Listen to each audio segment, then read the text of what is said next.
voyez, comme le Seigneur disait en parabole, c'était sa façon de faire, parce que vous voyez, en parabole, ça l'a passé 20 siècles, tout le monde a été capable d'en comprendre un peu.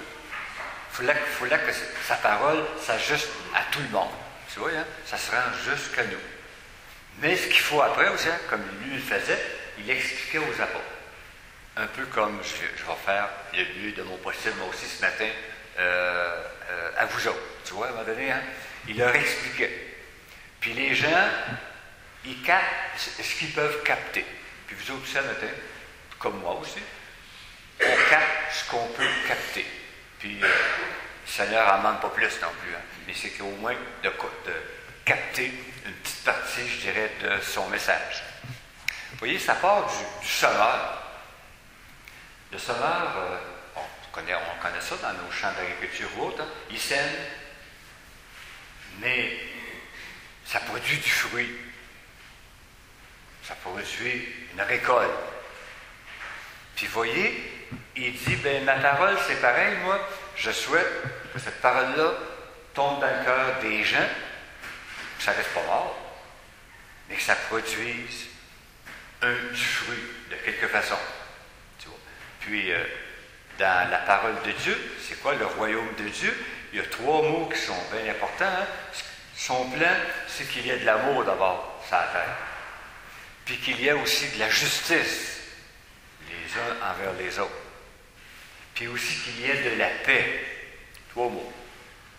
Trouvez-vous comme moi que la récolte n'a pas été toujours forte, hein? Elle ne l'est pas encore non plus, hein? Elle n'est pas complétée. Hein? La justice sur la terre, puis de l'amour sur la terre, puis de la paix. Toujours en guerre, hein? Un peu partout.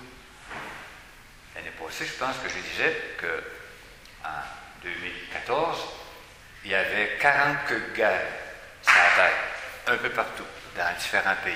Écoutez, pas des guerres nucléaires, hein, mais voyez, hein, le monde, le message de Dieu, il est là. C'est pour ça que Dieu aussi ce matin, puis moi aussi de mon côté, bien, comme Jésus l'expliquait à ses apôtres, il l'expliquait pas juste pour le fun, hein, parce qu'il dit, moi, un bonjour, ma mission va être terminée, puis c'est vous autres, les disciples, qui allez prendre la relève, puis vous allez l'expliquer pour que les gens puissent le comprendre, puis le vivre le mieux possible. Ce matin, ben, c'est moi qui est au milieu de vous pour essayer de faire mon possible. J'ai pensé que la meilleure façon de vous parler du semeur, c'est de parler d'un témoin. Il y en aurait 2 témoins. Le premier témoin, en tout cas, ce qui m'est venu vite dans ma tête, hein, c'est de parler de ma mère. Ma mère, moi, ça a été un témoin, elle a été une semeuse. Et je vais vous donner quelques petits faits. Hein. Quand on était jeunes, mon frère Paul et moi, on restait dans la même famille, dans la même maison, on se couchait le soir. Ma mère se couchait toujours après les autres. Puis, toujours, Paul, as-tu fait ta prière? Gérard, as-tu fait ta prière? Elle ne disait pas plus. Elle ne s'est jamais forcée. Mais elle faisait penser. Elle semait. Elle semait la foi en Dieu. Ne pas oublier ça. On peut vivre comme des égoïstes que tout nous est dû. Hein. Tu fais ta prière. Puis vous voyez, bien, pour moi-même, je pense que ça m'a vraiment aidé parce que, comme dans la vie de Paul aussi, lui, différemment, il était marié, lui. Mais moi, à un moment donné, je me suis dirigé comme prêtre. Bien, je pense que tu vois, ce qu'elle m'a semé, ma mère, c'était ça. En tout cas, un aspect. L'autre affaire que ma mère nous disait souvent, ça ne me revient pas vite dans la tête, là. Oh oui, vous allez trouver, mais c'est banal, c'est banal. Je suis pas banal. Elle dit, des fois, elle disait, là, Gérard ou bien Aline, ma soeur, vous allez aller à la coopérative, j'ai besoin de ci, de ça, de ça. Ah, ben, elle dit, écoutez, là, on n'achète pas ce qu'on n'a pas besoin. Je vous demande 3 affaires. Parce qu'en fait de compte, elle dit, il faut penser aux autres que dans la maison. Puis il y a d'autres jours après aussi pour vivre et puis manger. Hein, à un moment donné, il faut être juste pour les autres. Achetez juste ça. Regarde la justice qu'elle mettait dans la maison, les uns avec les autres. Que celui qui aille acheter, qui n'aille pas acheter des affaires qu'on n'a pas besoin, puis les autres, bien, ils vont en avoir moins. Tu vois, c'est pas de la grosse justice qu'on pourrait dire, qu'on va expliquer à l'université, hein, mais c'est de la justice à la portée du monde, hein, dans la vie quotidienne. Ben, elle nous a, en tout cas pour moi aussi, elle nous a appris ça. Puis quand je vais faire mes commissions, même au Carrefour, j'ai toujours mon petit papier. Des fois, j'ai 2 choses à acheter. J'y vais. J'ai ça dans la tête. J'ai été formé comme ça. C'est une valeur qu'on m'a mis. Hein, de ne pas acheter des choses qu'on n'a pas besoin. Puis si on a un petit peu de trop, bien, ça nous donne l'occasion des fois de partager avec d'autres. Tu vois, hein? Donc, j'achète mes 2 affaires. Je ne regarde pas trop ailleurs. Je sais ce que j'ai besoin. Tu vois? Bon. Et tu vois, elle nous a formés un petit peu à cette justice. Puis, en lien avec ça, une autre chose qu'elle nous enseignait, hein, elle nous disait, ce qu'on partage un peu là, avec ceux qui n'ont moins, là, bien, elle dit, c'est jamais perdu. Ça nous revient d'une autre façon. L'esprit, je dirais, là, de partage et d'amour vis-à-vis des autres qu'elle nous a semé. C'est quoi la 4e affaire que je voulais vous dire? Ah oui, vous allez bien rire, hein? À 7 dans la maison, hein, c'était pas toujours la gaieté puis le chant au Canada, là, hein? Il y avait d'autres sortes de chants qui se passaient, hein? Puis des fois, on voulait sortir. Puis ma mère disait, écoutez, là, vous n'êtes pas de bonne humeur, restez à la maison. Allez pas porter votre mauvaise humeur ailleurs. Parce que des fois, les gens me disent, hey, Levé, es-tu de bonne humeur, ça va-tu bien? Oui. Je dis, ma mère nous a toujours dit, si tu n'es pas de bonne humeur, reste à la maison. Donc, va pas garrocher ton agressivité aux autres. Va pas raconter ça à tous les autres pour les assombrir. Va porter plutôt de l'amour. Hein? Ben, tu vois, c'est insignifiant. Oh non, c'est pas insignifiant, moi je trouve ça très grand. Parce que ça m'a aidé moi-même à vivre ma vie humaine. Et aussi, même ma vie de prêtre aussi. Hein? Tu vois, c'est ce qu'elle a semé. Pendant que je vous parle, là, vous êtes là, vous aussi. Vous êtes tous des sauveurs, des sauveuses. Ça peut vous avoir rejoint aussi. Hein? Des fois, on pense, oh, c'est normal, c'est naturel, je fais ça parce que on est tous des sauveurs, puis le Seigneur nous invite tous, les uns les autres, aussi, à semer. Et vous voyez, comme prêtre, pas facile ces temps-ci, mais sa parole m'aide beaucoup, hein? Le Seigneur m'invite comme prêtre, hein? Sème, semer. Et le restant, ça ne t'appartient pas. Vous voyez, comme là, moi-même, je suis avec vous autres un matin, là, j'essaye de semer à ma façon, là, je ne sais pas comment, si ça pointe, ou si ça rentre pas, ou si ça rentre, ou quoi que ce soit. Hein.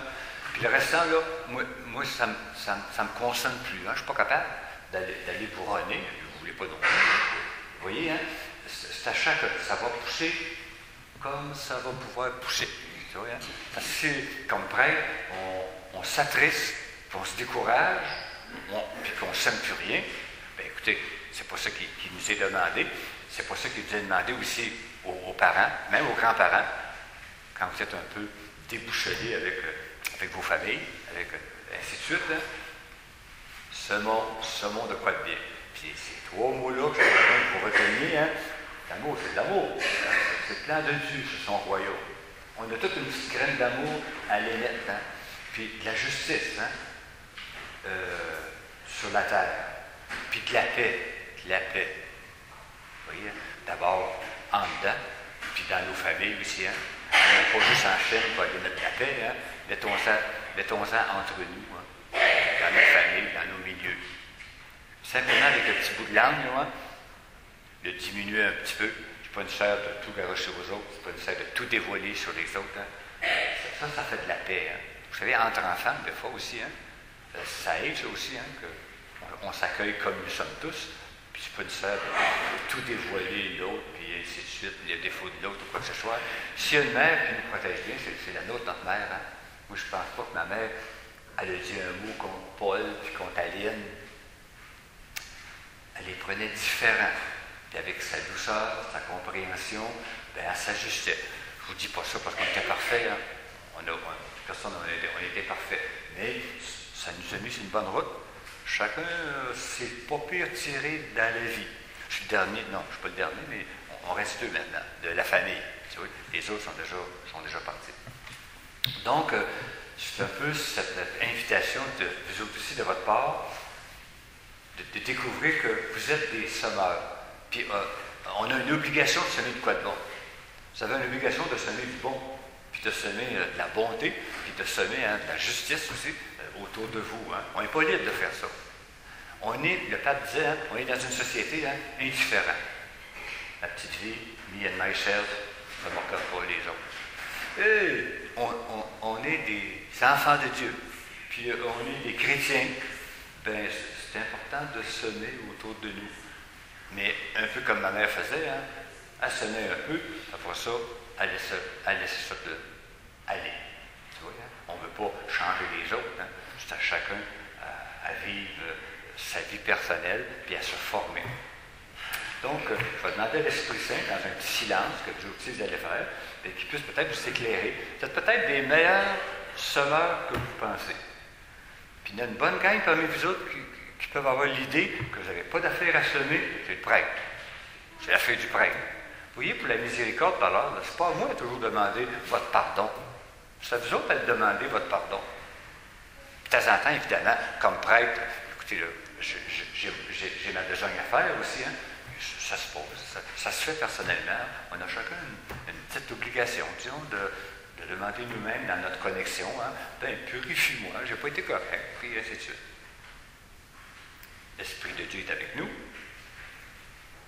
Il y a de la semence au meilleur de mon possible que j'ai essayé de mettre, puis d'expliquer. Le royaume de Dieu, c'est quoi? On est des catholiques, vous êtes en messe. Donc, on veut certainement bâtir quelque chose du royaume de Dieu, de quoi de bon. Donc, à un moment donné, vous le faites aussi, votre part, vous êtes là. Mais ça ne finit pas là. On ferme la porte de l'église, puis là, il n'y a plus rien d'autre chose. La journée est là, puis la semaine est là. Puis, pour faire un sermon comme moi, c'est pas votre besoin, je ne voudrais pas vous m'enleviez aussi mon travail. Je serais triste de ça. Mais le vôtre, votre petit travail, d'être un bon témoin de ce côté-là. L'amour, puis la paix, puis aussi la justice.